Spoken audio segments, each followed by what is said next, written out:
Mirchi Bangla originals, আসল গল্পের আড্ডা।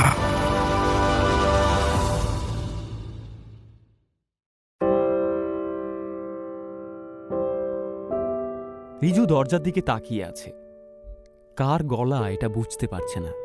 দরজার ভিতর থেকে একজন বেরিয়ে এসে বলে, এই জমিদার বাড়ি তোমার মামার বাড়ি, এই বাড়ি তোমার পরিচিত হবে, এটাই তো কাম্য। রিজুর মা পিছন থেকে এগিয়ে এসে বলে, দাদা, তুই এত রাতে জেগে আছিস? হ্যাঁ, তুহিনদার মুখে শুনলাম তোরা আসছিস, ওই তাই আর কি। প্রথমবার ভাগ্নেকে দেখবো বলে কথা। রিজুও তার মামাকে প্রথমবারের জন্যই দেখছে, কিন্তু সে কোনো কথা বলে না।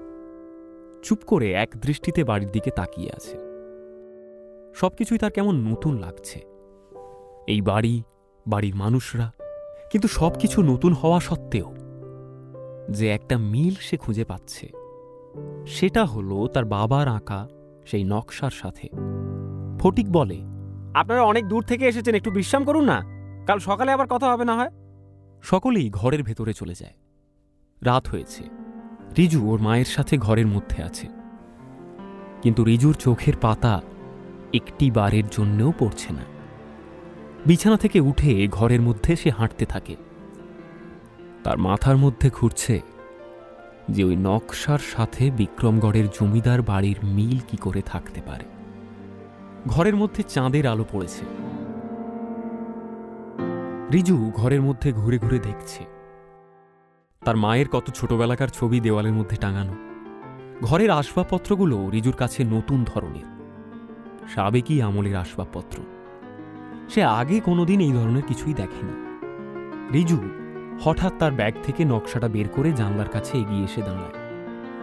চাঁদের আলোতে নকশাটা এক মনে দেখছে রিজু। নকশাটা দেখে রিজু একবার জানলা থেকে বাইরের দিকে তাকায়। যে দৃশ্য তার এইবার নজরে আসে, তাতে তার আর কোনো সন্দেহই থাকে না যে এই নকশাতে যে বাড়ির ছবি আছে সেটা বিক্রমগড়ের জমিদার বাড়ি। রিজুদের ঘরের পূব দিকের জানলা দিয়ে দেখা যাচ্ছে একটা দিঘি, যার ছবি এই নকশার মধ্যেও আছে। রিজু খুব ভালো করে মিলিয়ে দেখছে নকশার সাথে।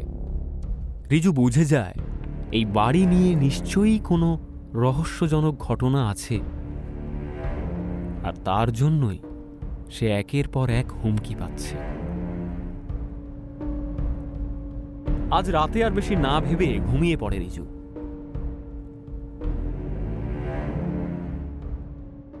সকাল হয়েছে। নানান ধরনের পাখির আওয়াজ রিজুর কানে আসছে। চোখ খোলে রিজু, দেখে তার মা পাশে নেই। হঠাৎ একটা কালো মতো জিনিস রিজুর নজরে পড়ে। ঘুম চোখে রিজু একদম চমকে ওঠে।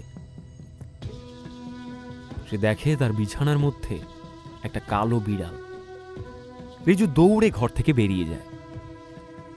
উপরের ঘর থেকে সিঁড়ি দিয়ে দৌড়ে নেমে আসে। নিচে নেমে রিজু বারান্দা দিয়ে হাঁটছে।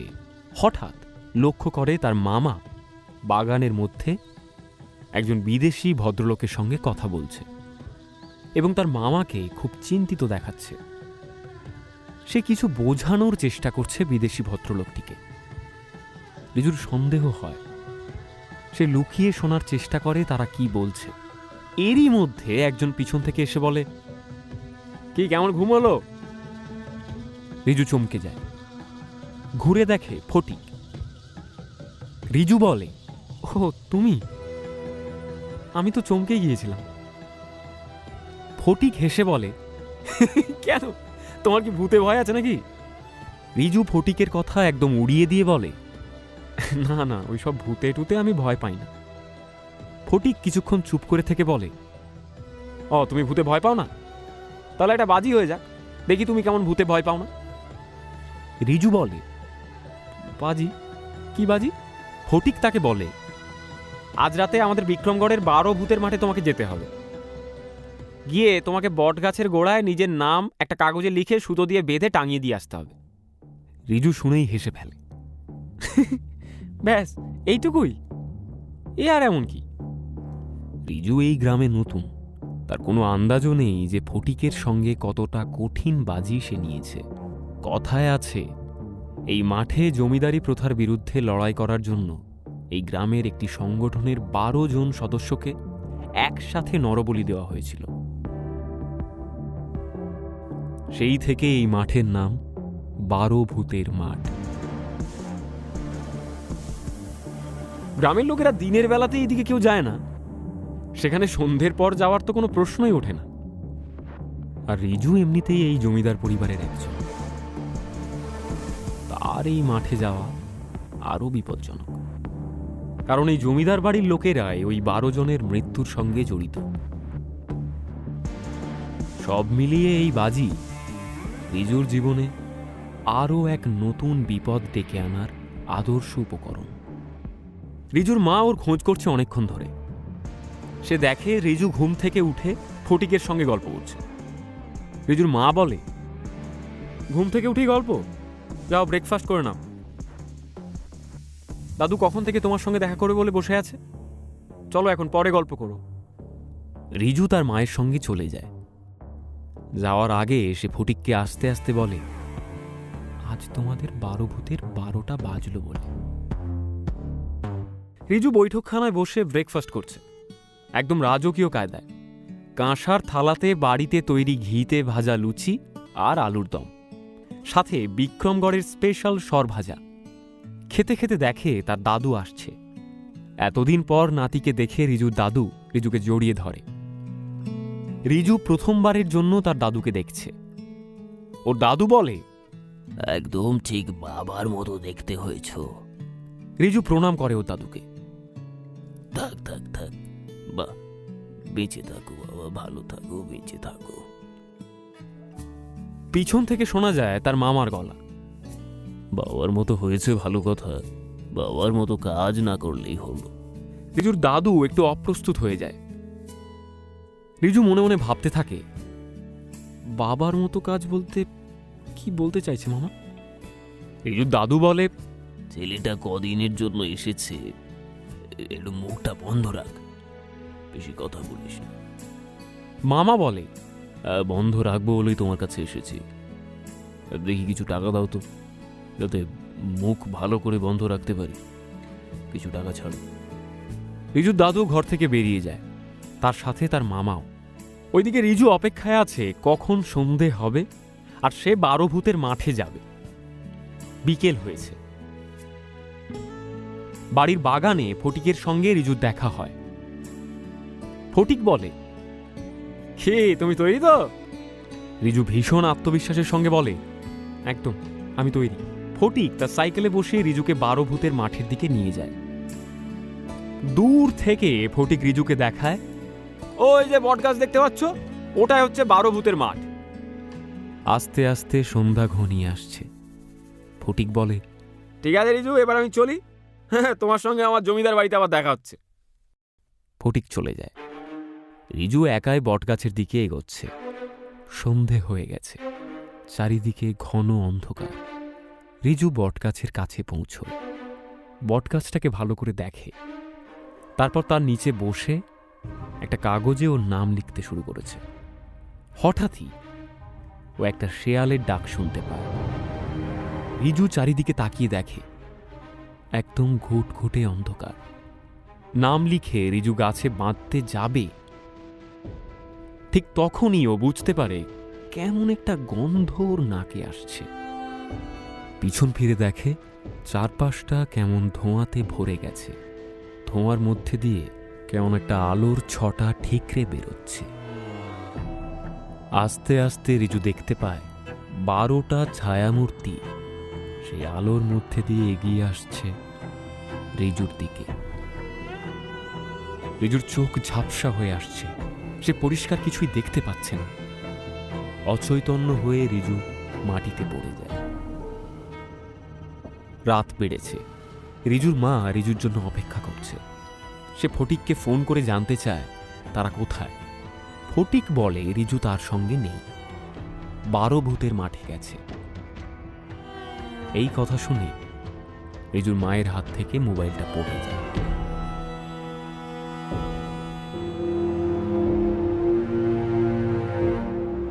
জমিদার বাড়ির বৈঠকখানায় রিজুর মা, দাদু, ফটিক, তুহিনবাবু সকলেই উপস্থিত। রিজুর মা বলে, এটা তোমার থেকে আমি আশা করিনি ফটিক। রিজু এই গ্রামের কিছুই চেনে না, সেটা তুমি ভালো করে জানো। তাও কিভাবে তুমি রিজুকে 12 ভূতের মাঠে ছেড়ে দিয়ে এলে? তুহিনবাবু ফটিকের ওপর খুব রেগে গেছেন। তিনি বলেন, রিজু তোর ছোট ভাইয়ের মতো, তোর সঙ্গে এটা কি করে করতে পারলি? হ্যাঁ, রিজুর দাদু বলে, আমাদের একবার সকলের 12 ভূতের মাঠে গিয়ে দেখা উচিত, দাদু ভাই ঠিক আছে কিনা। আজ ওর মামা বাড়িতে থাকলে কিছু একটা ব্যবস্থা করা যেত। রিজুর মা কান্নায় ভেঙে পড়ে। সে বলে,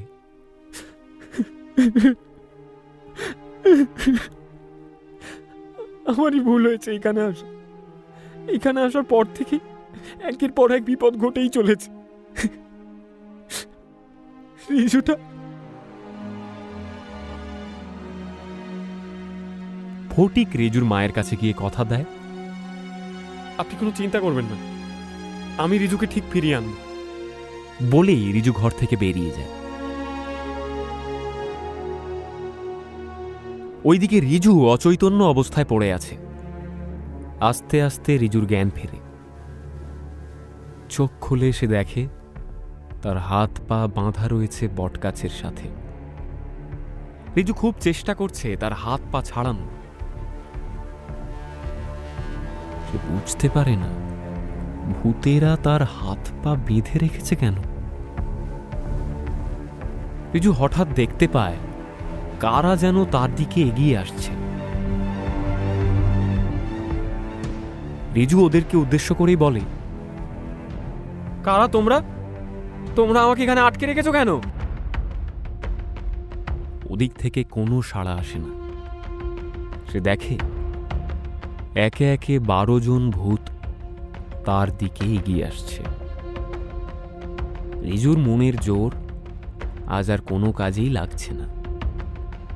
সাক্ষাৎ ভূত দর্শন হতে চলেছে তার। রিজু দেখে তার সামনে 12 জন ভূত। এই 12 জনের নামেই এই মাঠের নাম 12 ভূতের মাঠ। হঠাৎ একজন ভূত একটা মশাল জ্বালায়, রিজুর দিকে তাক করে ছুঁড়বে বলে। ওদিকে জমিদার বাড়িতে রিজুর মা কেঁদেই চলেছে। তার দাদু শান্ত করার চেষ্টা করে। রিজুর মা বলে, আমি নিজেই যাচ্ছি আমার ছেলেকে বাঁচাতে, তোমরা বসো, আমি চললাম। বলেই সে ঘর থেকে বেরিয়ে যায়। ওইদিকে মশাল হাতে দাঁড়িয়ে আছে একজন ভূত। হঠাৎ মেঘের গর্জন শোনা যায়।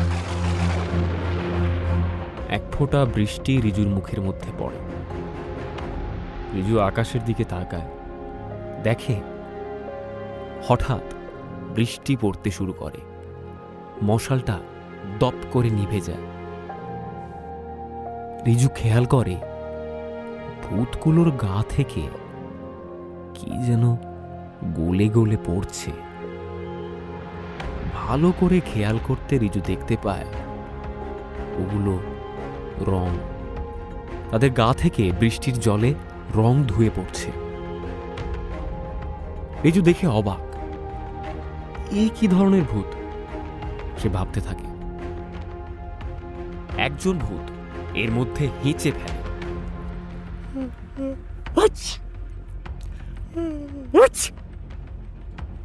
পাশ থেকে অন্য একজন ভূত বলে, তোকে কতবার বলেছি মুখে চাপা দিয়ে হাঁচবি, গায়ের মধ্যে হেঁচে দিল একবারে। ওই ভূতটা এটা শুনে মুখে চাপা দিয়ে আর একবার হাঁচে। রিজু বুঝতে পারছে না হচ্ছেটা কি। সে ভাবে ভূতের না হয় হাঁচি হয় সেটা মানলাম, কিন্তু তারা যে মানুষের মতো কথা বলছে। হাঁচিটা হওয়ার পর ভূতটা দেখে অনেকটা রং তার হাতে লেগে গেছে। এইবার 12টা ভূত একে অপরকে দেখতে থাকে। তারা দেখে যে বৃষ্টির জলে সকলের মুখ থেকে রং গলে গলে পড়ছে। রিজু বুঝে যায় যে এই 12 জন ভূত আসলে ভূত নয়, 12টি মানুষ রং মেখে ভূত সেজে তাকে ভয় দেখাচ্ছে। এক এক করে রিজু তাদের মুখগুলো এবার দেখতে পায়।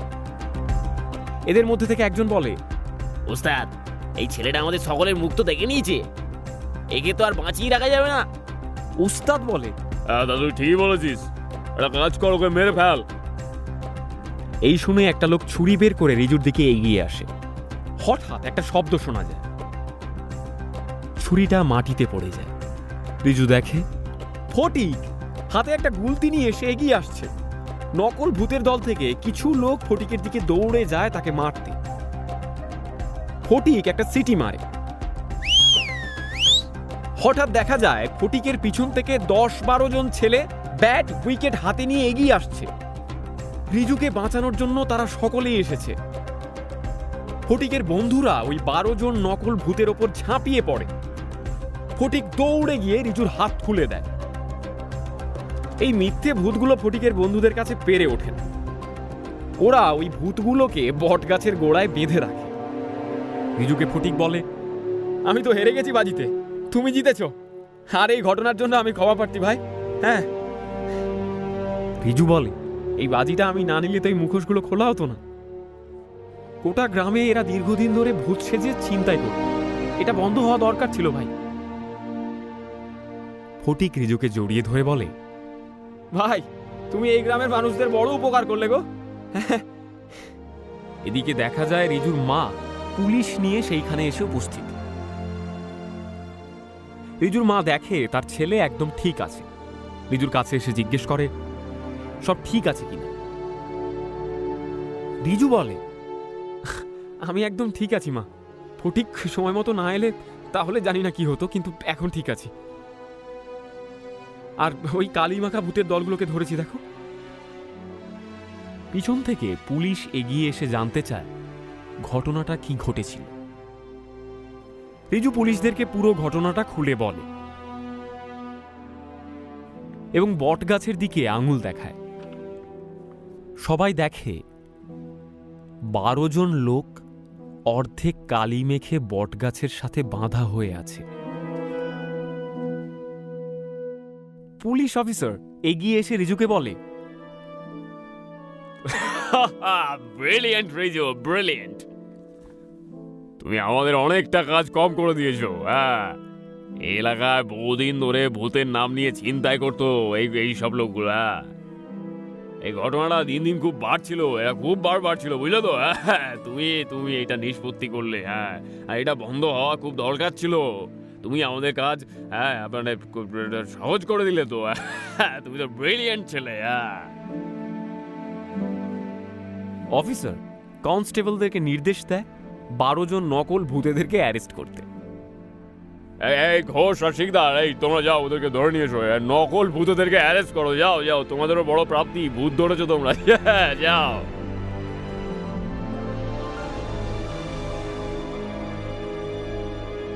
রিজুরা জমিদার বাড়িতে ফিরে আসে।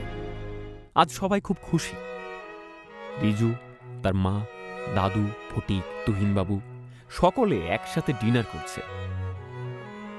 তুহিনবাবু বলে, আমি এত বছর তোমাদের গ্রামে থেকে তোমার দাদুর সহকারী হিসাবে কাজ করছি, কিন্তু কোনোদিন আমার সাহস হলো না 12 ভূতের মাঠে গিয়ে দেখবো। আর তুমি কিনা এসেই ভূতের মুখোশ খুলে দিলে। সবাই হেসে ওঠে। রিজু তার দাদুর কাছে জানতে চায়, দাদু, মামাকে তো দেখতে পাচ্ছি না, মামা নেই বাড়িতে? হ্যাঁ।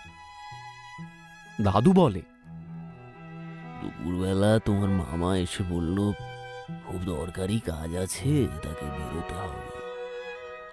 ওর আবার কি দরকারি কাজ আছে কে জানে। সবার খাওয়া হয়ে যায়। রাত হয়েছে। রিজু বারান্দায় পায়চারি করছে। সে ভাবছে সকালের একটা ঘটনা। বাগানের মধ্যে তার মামা একজন বিদেশি ভদ্রলোকের সঙ্গে কি কথা বলছিল যেন। সকালের ঘটনা রিজুকে ভাবতে বাধ্য করায় শুধুমাত্র ওই বিদেশি ভদ্রলোকটার জন্য। একজন বিদেশি ভদ্রলোক এই গ্রামে ঠিক কি করতে আসতে পারে, এবং এলেই বা তার মামার সঙ্গে তার কি সম্পর্ক? বারান্দা থেকে রিজু একবার তার মামার ঘরের দিকে যায়। দরজায় হাত দিয়ে দেখে দরজা খোলাই আছে। বাইরে চারিদিকে একটু দেখে নেয় রিজু, কেউ তাকে দেখছে কিনা। সে দেখে কেউ কোথাও নেই। সোজা মামার ঘরে ঢুকে পড়ে রিজু। রিজু তার মোবাইলের টর্চ অন করে ঘরের মধ্যে দেখতে থাকে। সে দেখে টেবিলের মধ্যে একটা ডলারের নোট পড়ে আছে। টেবিলের নিচের ড্রয়ারটা টেনে খোলে। ড্রয়ার খুলে রিজু অবাক। সে দেখে কয়েকটা ডলারের বান্ডিল। এত বিদেশি টাকা তার মামার কাছে এলো কোথা থেকে? ড্রয়ারটা আরো ভালো করে দেখতে থাকে রিজু, যদি কিছু পাওয়া যায়। দেখতে গিয়ে সে লক্ষ্য করে কিছু সরকারি ছাপ দেওয়া কাগজ।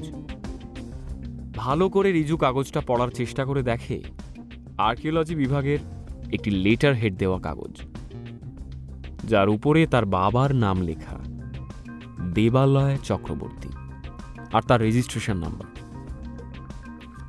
কাগজের মধ্যে লেখা এই বাড়ির ইন্সপেকশন প্রয়োজন এবং তার কারণ। ব্যাস, এরপর আর কিছু লেখা নেই। পেনের দাগটা তারপর বেঁকে গেছে। নিচে দেখে কেমন একটা দাগ কাগজের মধ্যে। রিজুর দাগটা দেখে মনে হয় রক্তের দাগ। অনেক দিন থাকার ফলে সেটা শুকিয়ে গেছে। হঠাৎ বারান্দায় তার মামার গলার আওয়াজ পাওয়া যায়। রিজু চমকে ওঠে। না, ওদেরকে তো বললাম। হ্যাঁ হ্যাঁ, সে ঠিক আছে, কালকে সকালে পৌঁছে যাবে। না, আমি এই বাড়িতে পৌঁছাচ্ছি। হ্যাঁ হ্যাঁ হ্যাঁ, হ্যালো, শুনতে পাচ্ছেন? হ্যাঁ, পৌঁছে গেছি, একটু রাত হয়েছে কালকে সকাল। কাউকে ফোন করতে করতে সে এগিয়ে আসছে ঘরের দিকে। রিজু বুঝতে পারে না এবার কি করবে।